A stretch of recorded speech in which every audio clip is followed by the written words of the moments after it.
Nabagsakan ako nung hollow block. Yun o, bukol ko o. Bakit kasi nabagsakan ka, Nay? Eh ano, pag ganun ko, sumabit, eto atang hollow blocks na ito, nakano.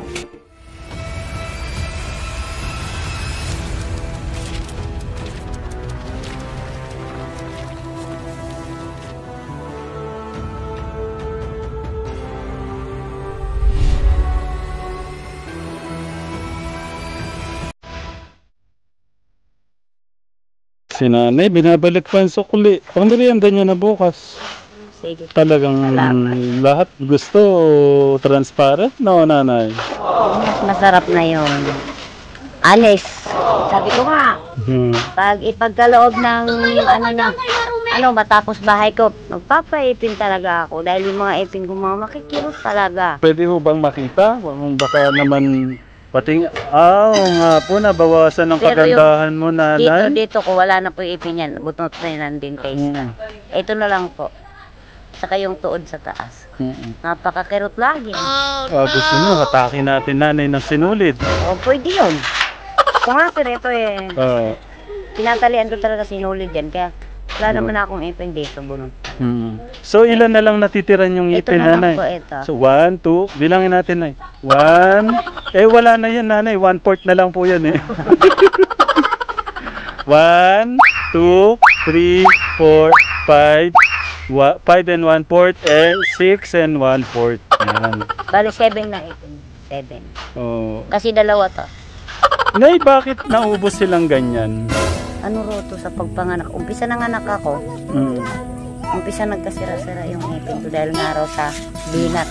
So yung ano na lang po pala, yung kailangan nanay, yung pinaka, anong tawag po sa taas? Biga po, no? Tatay, masama sa katawan yan, ha? Ilan taon na po kayo? 76. Gusto nyo po bang umabot ng 100 years? Oo, gusto ko. Intuin nyo na yung paninigarilyo. Kasi importante yung kalusugan, tay. So, gaya niyan, inuubo na ako. So bukas, tatay, anong gagawin mo natin?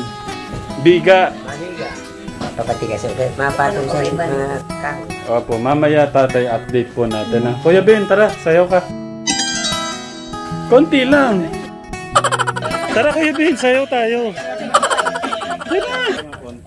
Diyan na lang, kahit walang hakbang. Basta gumigiling-giling. Dahil namimiss ko si Kedjud at parang nakita ko kanina kay Kuya Boy, kaming pamilya sasayaw para hindi ko maramdaman yung sakit ng aking tigsa. Ito yung ka-level po na Kedjud. Kaya Kedjud, ayun na. Ayun, para kasi yung hirap. Oh no!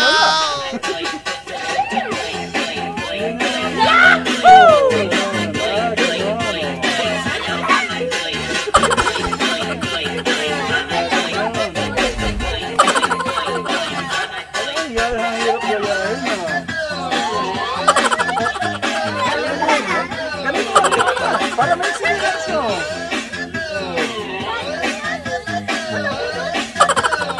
Parang ganito lang. Si Bonso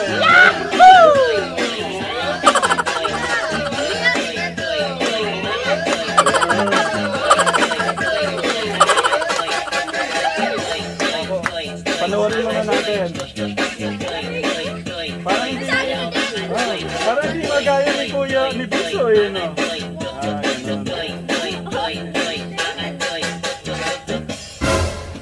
Ay, wala. Dapat pa ganun pala. Ganun pala.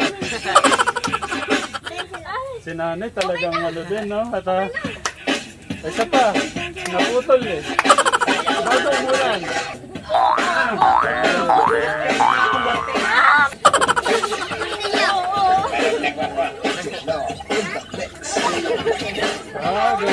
Gano'n. Sabay tayo.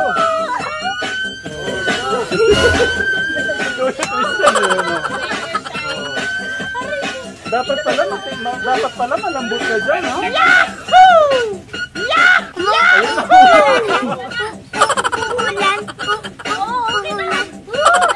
Tara, papasok na tayo. Guys, wala na. Pasok muna tayo. So yan guys, dahil po kay Nanay Annalyn sa pagsayaw niya, umulan.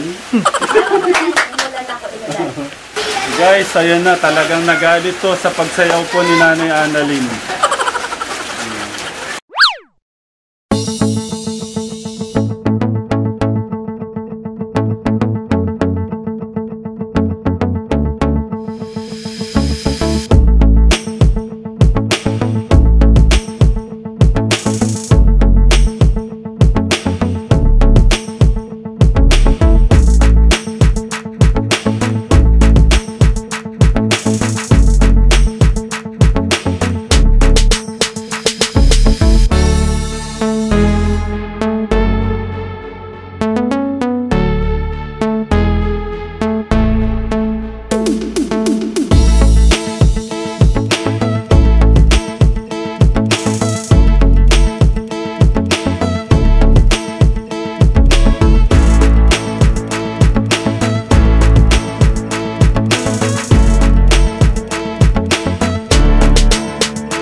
So guys, dahil wala pong labor si Kuya Bongbong, ako muna yung taghalo.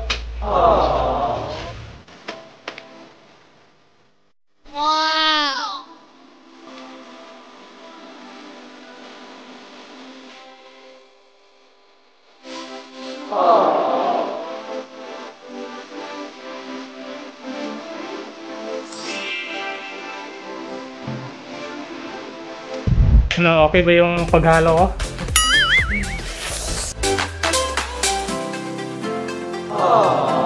Kang ilan ka, kuya? Panganay po. Panganay. Ikaw yung panganay? Opo. Hindi kita nakita nung nakaraan Opo, wala po dito. Nagtraka po. So, yan guys. Sipag-sipag po ng panganay ni nanay. Kaya siya na lang daw po yung... siya lang po yung nagpapalitada. Wala na po rang budget pang pang bayad sa tagagawa, kaya kinarir na lang po ni kuya. Parang sanay na sanay ka mag kuya. Wow!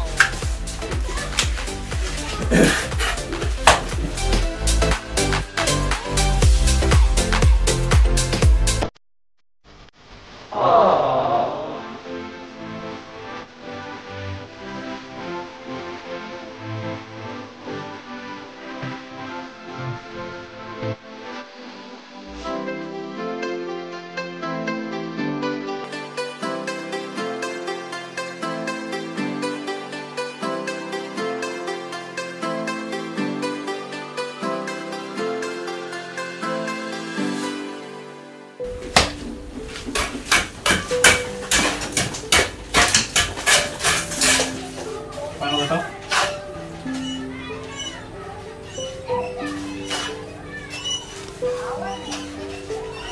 Bossing, para kay nanay ito.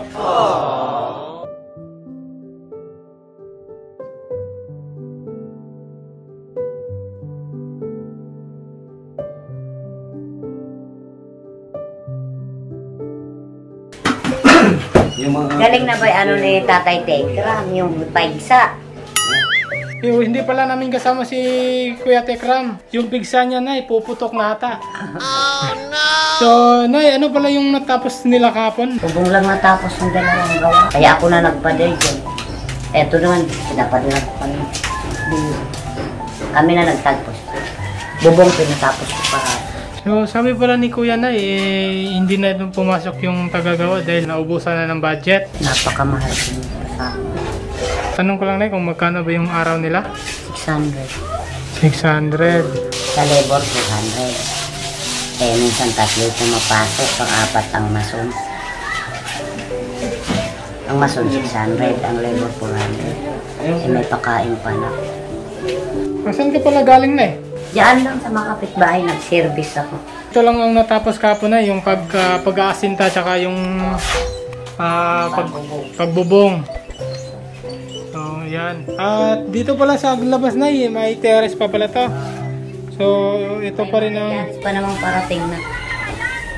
Isang truck na buhangin. So may in-order ka pa ng materials para dito sa Terrace. sa terrace at saka sa... Sa CR pa. At ito pang CR. Pasya-pasyahin ko na pera kasi kung hindi mo yung talagang pera. Kaya pinahinto ko lang kasi yung pera mauubos na lang yung pera. Baka hindi pa matapos. So hindi pala naubusan, meron pa naman. Meron na pa. Pinahinto mo lang para mabudget mo yung natitira. Pero may sahod sa isang araw, umaabot 2.5. O sa 4 na araw gawin yung pinakababa na ito pa dahil sa pagkain pa, merienda pa. Kaya naman pala nung anak ko, nauwi na nga yung anak ko, kaya naman niya. Nakita mo yung gawa niya, oh. Tanong ko lang na, kailan niyo pa papasok ulit yung tagagawa? Titingnan ko lang kasi uuwi na yung asawa ko, uuwi na papa mo bukas. Uuwi na raw bukas yun. So sila na lang ang magpapatuloy? Oo. So pagtutulungan-tulungan na lang? Okay. Mga materialis na kompleto na? Oo. May parating pang materyales. So yung in-order mo ng materialis, kompleto na yun para dito sa lahat? Oo.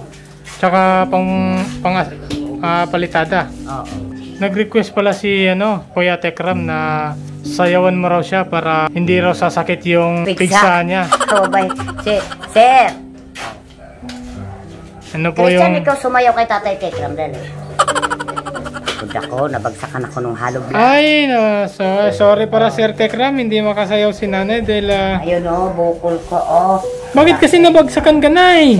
Pag ganun ko, sumabit, eto atang hollow blocks na ito, nakano.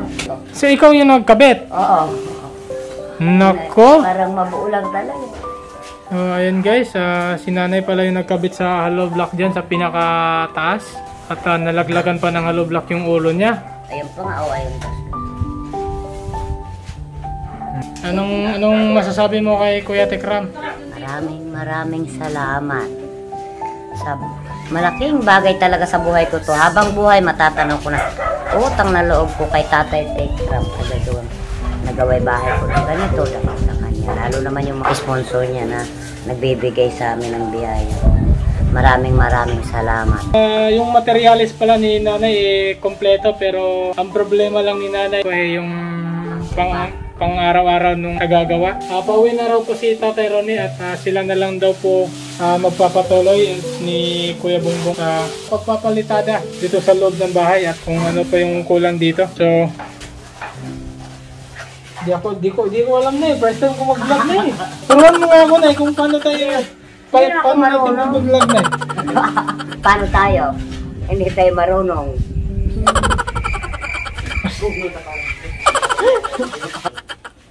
Maraming salamat po.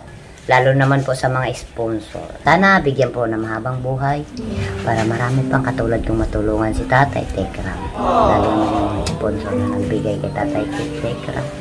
Maraming salamat po. Bye-bye.